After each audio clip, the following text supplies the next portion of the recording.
Bonjour, nous sommes le mercredi 4 septembre 2019. Hier, je vous ai fait une vidéo à propos du Brexit. Je vous ai expliqué que de jour en jour, je retardais le moment d'en faire une parce que l'actualité n'arrêtait pas de se modifier. Je savais en faisant ma vidéo, d'ailleurs je voulais mentionner qu'il y aura un événement important par rapport à ça en soirée. Cet événement a eu lieu. Il ne modifie pas ce que j'ai dit. Je campais le décor et ça m'évite d'en reparler aujourd'hui. En deux mots, ce qui s'est passé hier, un vote a eu lieu au Parlement qui a fait dérailler entièrement la stratégie de M. Boris Johnson. Il avait fait pression auprès des parlementaires conservateurs qui refusaient sa stratégie jusqu'ici, qui consistait en fait à mettre le pays au-devant d'une sortie du Royaume-Uni de l'Union européenne sans accord. Il a fait pression contre ceux qui risquaient de faire dérailler sa stratégie en les menaçant d'une exclusion du parti conservateur. Mal lui en a pris, parce que 27 d'entre eux l'ont fait quand même. Il a déclaré aussitôt qu'ils étaient exclus du Parti conservateur. Il venait de perdre dans la soirée. Au moment même où il parlait, il venait de perdre la majorité des conservateurs, plus les unionistes d'Irlande du Nord qu'ils avaient ensemble au Parlement. Monsieur Philip Lee a annoncé à ce moment-là qu'il quittait le Parti conservateur pour rejoindre les libéraux démocrates. À ce moment-là, monsieur Johnson n'avait plus de majorité, mais il a encore perdu 27 de ses parlementaires conservateurs qui ont aussitôt été démis de leurs fonctions. Je vous avais déjà cité les noms dans la journée d'hier de certains qui menaient la croisade contre Johnson à l'intérieur du Parti conservateur sans être des partisans de Remain à l'intérieur de l'Union européenne. Je vous ai mentionné le nom d'anciens ministres comme M. David Gauke, M. Phil Hammond. Ils ont effectivement voté contre, mais 25 autres les ont rejoints. C'est une perte considérable pour le Parti conservateur. Il va essayer de grappiller des voix au parti de M. Nigel Farage, que vous connaissez depuis longtemps, le parti Brexit, qui constitue une sorte d'extrême droite à la Trump. Il va essayer de regagner des voix de ce côté-là, mais il a perdu non seulement un député qui a rejoint un autre parti, M. Philip Lee, mais il a dû exclure 27 autres de son parti. Un vote aura lieu aujourd'hui avec une nouvelle majorité de fait, qui ne sera pas celle de M. Johnson. Il aura perdu 28 personnes qui étaient de son côté, et une union en face du Parti travailliste, du Parti nationaliste écossais, SDP, Scottish, SNP, des libéraux démocrates et des rebelles du Parti conservateur. Ceux-ci vont faire passer aujourd'hui probablement une motion qui demandera le report de la sortie de l'Union européenne, qui votera un report de la sortie de l'Union européenne en vue de le négocier avec l'Union européenne, les partenaires. C'est-à-dire que si les choses qui se précisent pour la journée aujourd'hui se passent, on aura à nouveau un report qui devrait permettre de renégocier avec l'Union européenne. Plusieurs des parlementaires qui sont intervenus hier ont demandé à M. Johnson de montrer quel était au moins le brouillon de ce qu'il avait prétendait discuter en ce moment devant l'Union européenne. Ça a été refusé à plusieurs reprises, et d'après ce qu'on sait par des fuites, il n'y a pas eu de discussion véritable avec l'Union européenne. M. Johnson se préparait effectivement à sortir de l'Union européenne sans accord. C'est un bouleversement du paysage politique. C'est une scission de fait qui a lieu à l'intérieur du Parti conservateur. Certains l'avaient dit au moment du référendum, au moment où le vote de sortie l'a emporté, contre l'avis d'ailleurs de M. David Cameron, qui était le Premier ministre à l'époque, qu'à terme, cela signalait sans doute une crise majeure pour le Parti conservateur. Monsieur Johnson a essayé de l'éviter. Il a essayé d'étendre son parti vers l'extrême droite. Il semble bien qu'il ait échoué hier. C'est une défaite cinglante pour lui. Monsieur Nicholas Soames, qui est un des exclus aux grandes dames des membres du Parti conservateur, parce que c'est Monsieur Nicholas Soames, excusez-moi, Sir Nicholas Soames, n'est autre que le petit-fils de Winston Churchill.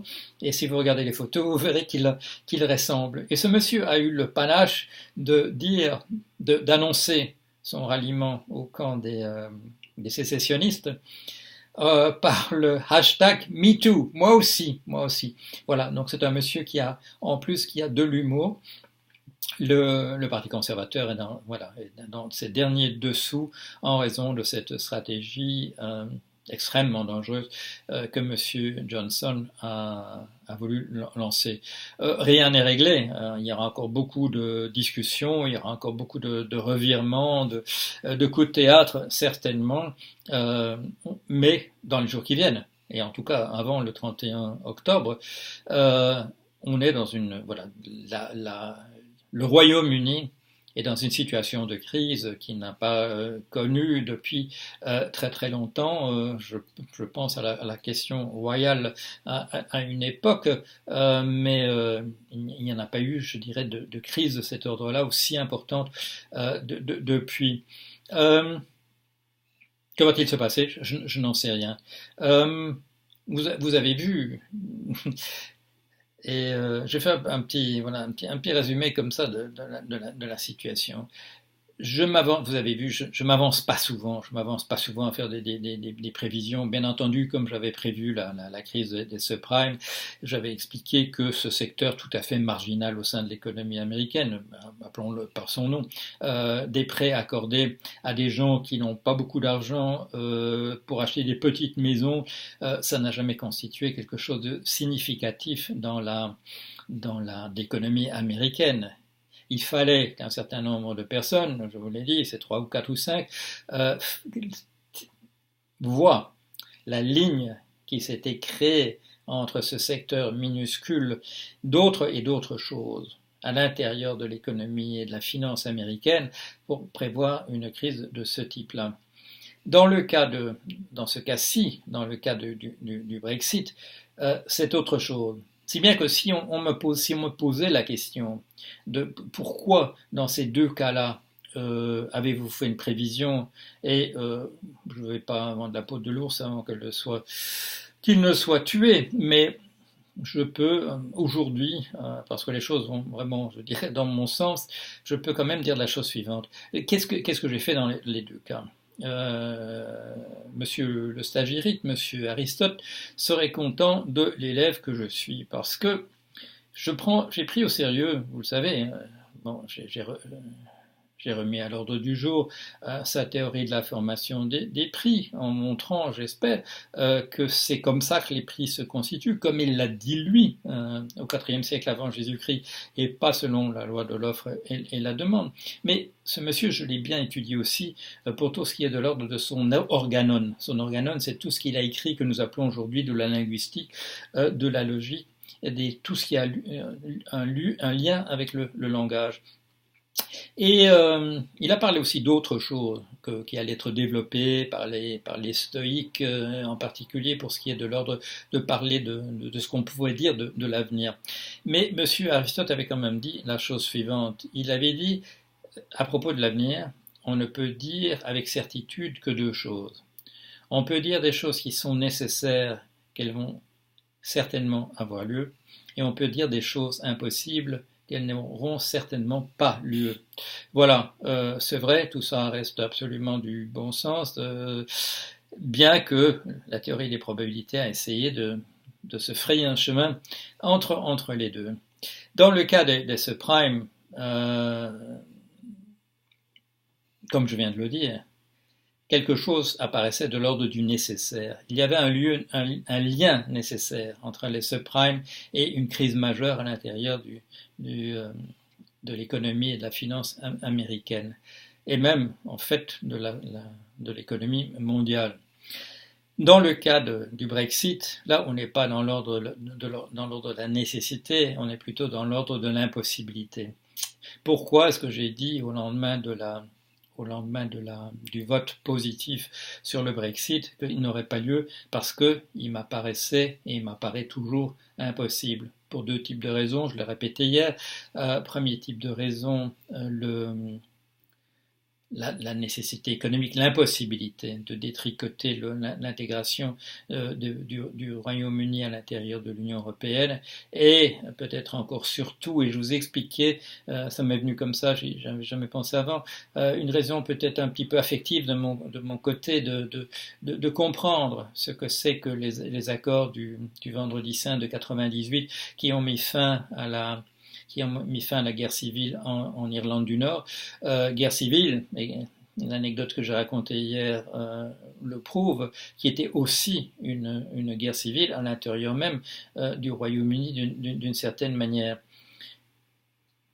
L'économie, la situation de l'Irlande, l'impossibilité de retour en arrière dans les deux cas, m'ont fait placer ces événements dans l'ordre de l'impossibilité, et en bon élève d'Aristote, le nécessaire aura lieu par nécessité, nécessairement, et l'impossible n'aura pas lieu également par simple effet de logique. Voilà. Je peux encore avoir tort, il y aura peut-être encore le Brexit, mais ce qui me permet d'en parler de cette manière-là, c'est ce qui s'est passé hier, et qui donne à la possibilité même du Brexit, fait diminuer ses chances d'une manière absolument considérable. Bien entendu, je vais être de bonne foi, et si les événements devaient me donner tort, je continuerai de faire mes petits reportages, vous expliquer ce qui se passe, et pourquoi je vous présenterai éventuellement mes plates excuses en disant que là, je me suis trompé. Hier, mes chances étaient de 50% de m'être trompé. Aujourd'hui, je crois qu'elles sont tombées à 25%, un quart ou un tiers. Mais je crois que nous allons effectivement vers une mise sur l'étagère de ce projet qui était un projet mal conçu, dont je vous expliquais à l'époque que c'était des règlements de compte entre anciens étudiants d'Oxford, et qu'il était dommage que la nation tout entière soit entraînée dans ces plaisanteries de carabins. Je vous tiens au courant, je vous tiendrai certainement au courant de ce qui se passe dans la journée. Voilà un petit point en fait, mise au point sur Brexit et Apocalypse. L'Apocalypse n'est pas encore évitée, elle peut avoir lieu, ou certains diraient qu'elle a déjà bien débuté. Elle est en cours. Voilà, je vous tiens au courant, à bientôt.